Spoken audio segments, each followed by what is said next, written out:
दोस्तों, अगर आप चैनल पर नए हैं तो प्लीज़ चैनल को सब्सक्राइब करें और एंड तक देखें, मज़ा आएगा बिना स्किप करें। राष्ट्र रक्षा का मंत्र प्रबल। धनुष उठा प्रहार कर, तू दुश्मनों पे वार कर, रुके न तू, थमे न तू, सदा चले विजय तेरा। देवियों सजन 871 मीडियम रेजिमेंट के कैप्टन पीयूष पांडे के नेतृत्व में अगला वाहन धनुष वेपन सिस्टम 38 किलोमीटर अधिकतम मारक क्षमता वाली ऐसी तोप जो बोफोर्स का स्वदेशी एवं उन्नत संस्करण है। 15 सेकंड में 3 राउंड फायर करने की काबिलियत वाला ऐसा हथियार जो लंबी दूरी तक लक्ष्य को भेदने में पूरी तरह से सक्षम है। दुश्मन के संचार केंद्र, बख्तरबंद सैन्य ठिकानों एवं किलेबंद रक्षा व्यवस्था को बर्बाद करने में पूरी तरह से सक्षम है। धनुष एक ऐसा हथियार जो एक लंबी मारक क्षमता के साथ हमारी सेनाओं को और प्रबल तथा प्रचंड बना रहा है। अब आपके सामने 343 फील्ड रेजिमेंट के लेफ्टिनेंट श्याम सत्यवीर की कमान में अमोघ 155 mm advance tone artillery gun system. इसकी लंबी मारक क्षमता 40 किलोमीटर है। यह 1 मिनट में बर्स्ट मोड में 5 राउंड फायर कर सकती है। यह हर तरह से इलाके में संचालन के लिए गतिशील है और शूट एंड शूट तकनीक से लैस है।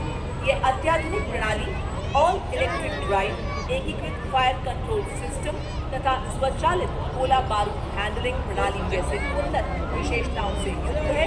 अमोघ भारतीय सेना की तोपखाना मारक क्षमता, सटीकता और युद्ध प्रभावशीलता को कई गुना बढ़ाने में सक्षम। बर्फ के हिम शिखर पर ये ना घबराए, रेत पर चलकर भी ये ना लड़खड़ाए। तूफानों का भी इसने किया सामना और जंगलों से भी शान से गुजरा चला गया।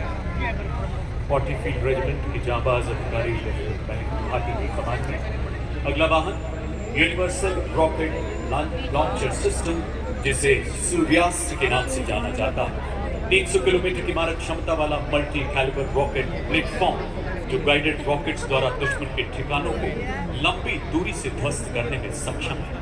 भारतीय आर्टिलरी में इस फोर्स मल्टीप्लायर का आगमन सेना की लंबी दूरी की तीव्र प्रहार क्षमता को कई गुना बढ़ा रहा है।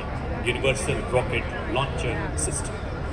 पत्थरों को ठोकर से उड़ा दे हम, चट्टान आए राह में तो सीने से हटा दे हम। आए अगर कोई बाधा तो बढ़कर करे हम मुकाबला। आग बनकर हम चुनौतियों के पंख दे जला। हम हैं मॉड्यूलर ब्रिज, जिसकी पुल निर्माण क्षमता 46 मीटर है। आज की परेड में 115 इंजीनियर रेजिमेंट के मेजर शफी भट्ट द्वारा नेतृत्व इसे डीआरडीओ द्वारा डिजाइन किया गया है।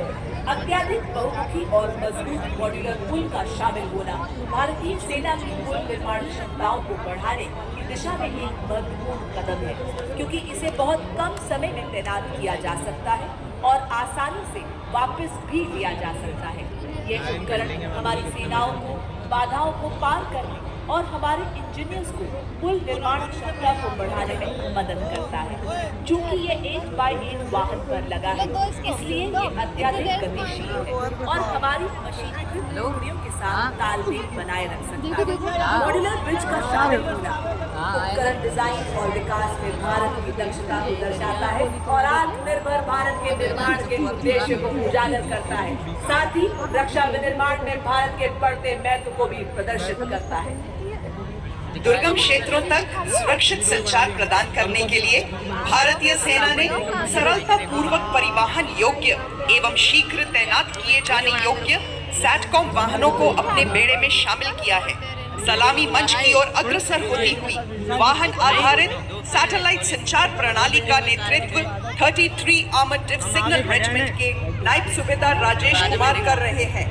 इन संचार वाहनों को मेक इन इंडिया के तहत विकसित किया गया है, जो हमें सुरक्षित संचार के लिए आत्मनिर्भर बनाती है।